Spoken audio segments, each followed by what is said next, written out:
10 years ago, it was cooperation between China and the United States that largely set the direction for global efforts on climate change. The Paris Agreement, the first ever legally binding international treaty, emerged in 2015, building on a bilateral agreement between former U.S. President Barack Obama and Chinese President Xi Jinping. But since then, amid changing presidencies in the U.S., a pandemic, and growing geopolitical tension, cooperation devolved into disagreement.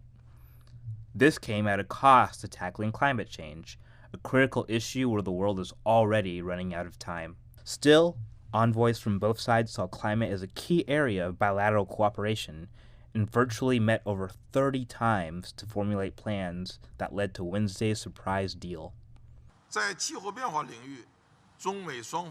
In the area of climate change, there is more agreement between China and the US than divergence, making it an area with huge potential for cooperation.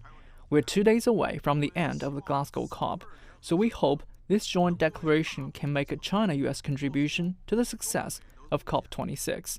It's also noteworthy that China has committed to methane emissions reduction. Xie Jianhua says there's even a national plan to cut methane. It commits to a series of important actions, not in the long term, not way out in the future, but now during this decade when it's needed. And I'm pleased to announce that we will work together to limit methane. Methane emissions, a greenhouse gas up to 80 times more destructive, more potent than CO2. The joint declaration reaffirms the temperature goals of the Paris Accord, which seek to limit warming to 1.5 degrees Celsius.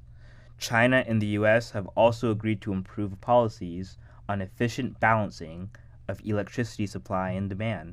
Both sides will encourage integration of solar storage and other clean power solutions, as well as improving energy efficiency policies and standards to reduce electricity waste. They recognize the huge destruction methane emissions have on world temperatures, and will exchange information on methane control, as well as facilitate joint research on challenges and solutions.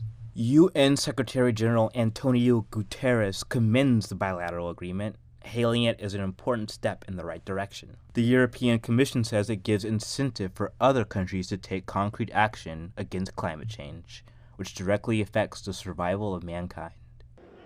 Well, apart from what it means for the COP, it means a lot for the world. Because if the US and China, with all the difficulties they have on other issues, now actually signal this issue transcends other issues, it's more important, it's about the survival of humanity, that helps a lot to help the global community come to terms with the fact that we need to act now. And that, of course, has a positive influence on our negotiations here in Glasgow. Holmes, CGTN.